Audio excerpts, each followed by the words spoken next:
Muse. It is I, your friend, what do you call me? Do you call me Jack? 'Cause that's my name. Or do you call me your writer, your actor, your... I know what you call me. I know exactly what you call me, and it cannot be repeated in public. I kid. I kid, Muse. I kid. I truly kid. I believe what you call me is your artist. And that's kind of what I want to talk about today with you, Muse.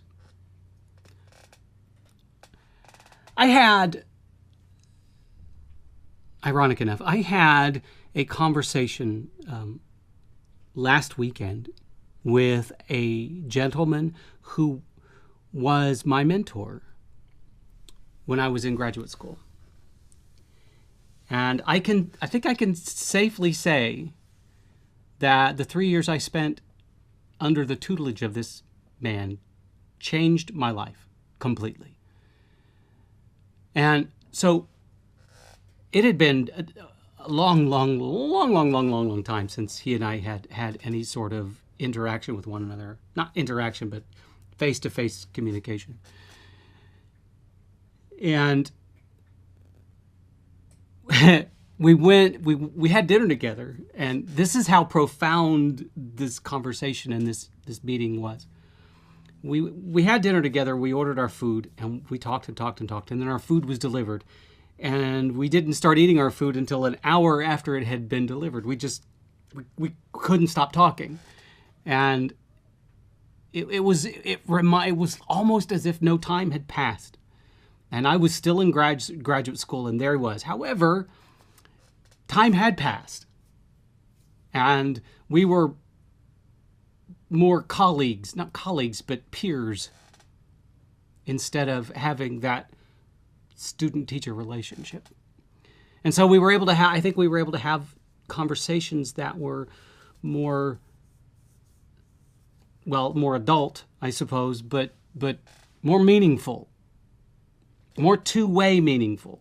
Because when I was back in graduate school, the conversation was very much one way, and I was just kind of absorbing everything this man could possibly throw my way. And this time, however, what was remarkable was that he was absorbing my words as well.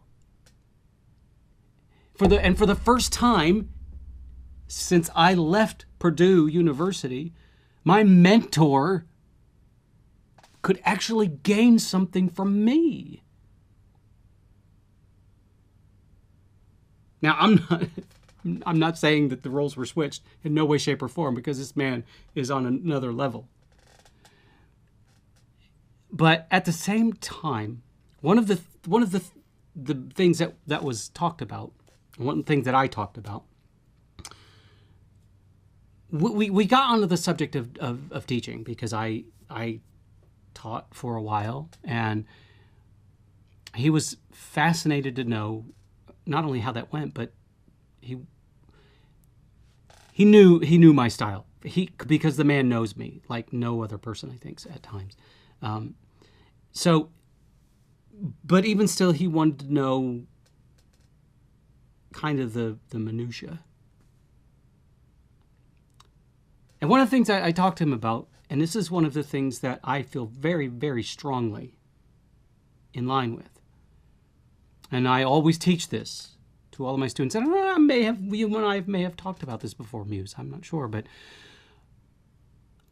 I told him about how I feel with regards to graduating artists and not actors.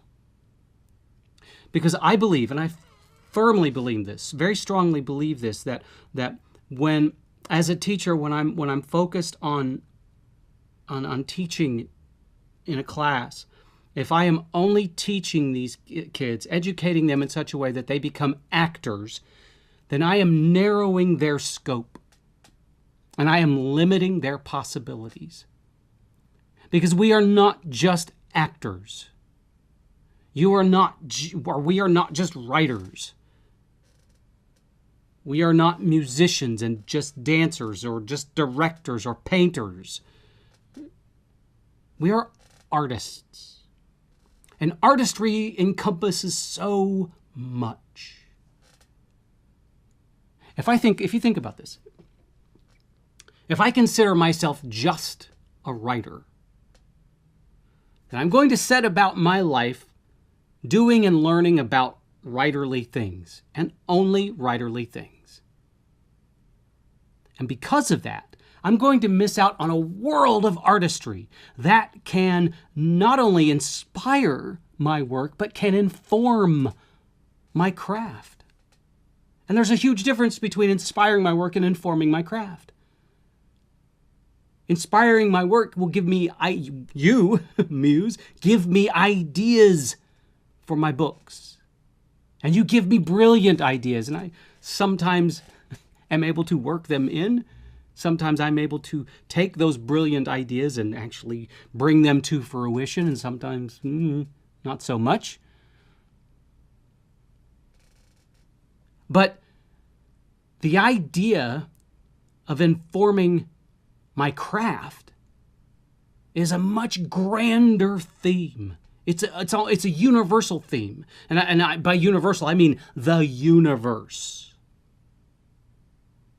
Because as an artist, we open our eyes a little bit wider than we do as a writer. As a writer, you might sit there with your blinders on, staring down at your screen or your paper, and you will be writing and writing and writing and writing, and that's great. Because with each word, with each sentence, with each paragraph, with each story you write, you improve. But you improve on a very narrow scope. Same thing as an actor. If you're constantly working at that craft and that craft alone,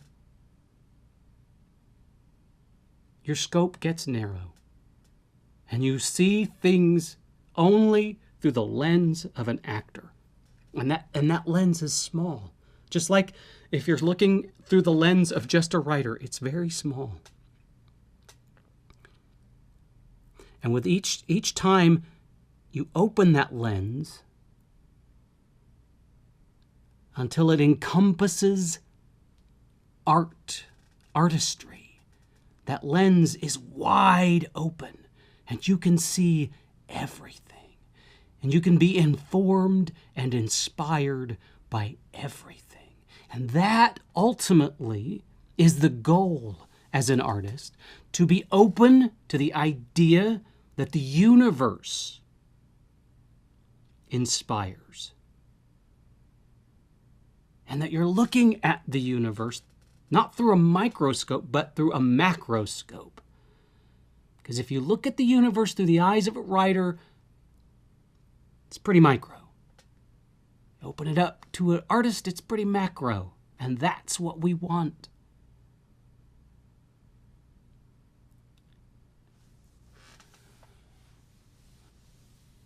Artists, I believe, kind of, and I'm not trying to say that anyone is better than anyone. That's not the case here, because we're all humans here. We all exist in this same realm. And we all have the same kind of similar hopes and aspirations. But I believe firmly that artists exist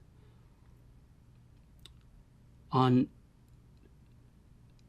I hesitate to say this because I don't want to come off as being a little wacky, but I think artists exist on numerous planes of existence. I used exist twice there, I apologize. But artists exist on the here and now, the real plane of existence. And I think that artists exist on this kind of nether plane. And the reason they do that is because of all of these connections that we have. Every true artist, and by artist I mean the big general term, every true artist I know has a connection that goes beyond the beyond, as it were. Yes, they have connections with themselves. They have connections with their loved ones. They have connections with their friends. They have connections with their family. But artists, those connections all of a sudden become infinite. They have a connection with all of those people. But then they have a connection with nature, with the universe, with the city they live in, with the house they live in, with the neighborhood they live in, with the state they live in, with humanity in general. An artist can step outside and look at a tree and feel a profound connection to that tree, which then allows them to do those those exercises in movement class, be a tree.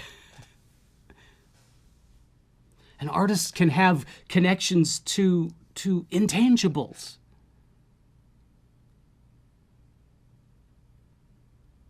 I can have a connection to the spirit of my past. I know that sounds a little weird, but I can have connections to the spirit of one of my cats. Artists are open to these things. They may not be real. They may be absolutely and completely made up, but we believe in them. And because we believe in them, they are capable of informing our art.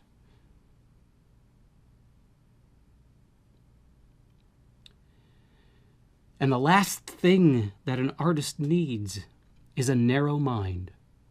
And I don't really mean that socially. I mean an artist, maybe I should say a narrow focus. An artist needs as wide a focus as they can get so that they can take in everything. And yes, of course, that doesn't mean at times that you have to narrow your focus. There are times when I narrow my focus down to a laser-like beam on one particular thing. There may be one particular thing in either my craft as a writer or an actor that I know that I need to improve upon. And I'll have a period of time where I narrow that beam of focus down onto that one thing, and I concentrate on that one single thing until I know that I have it. And once I have it, then I narrow my focus back out because I'm afraid I might miss something. As an artist, I don't want to miss a single moment. And so sometimes, my wife calls me on this all the time.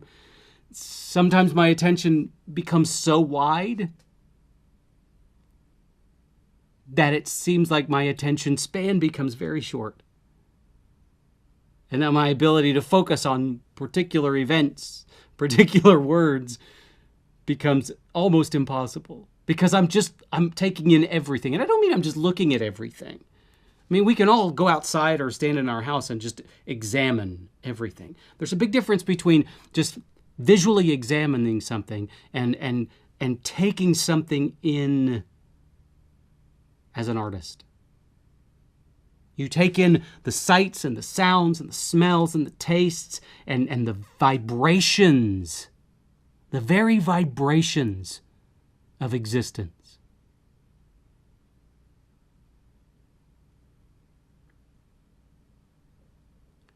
And I think it is all of those things with a very wide lens that allows us as actors, as artists, as writers. I meant artists, not actors.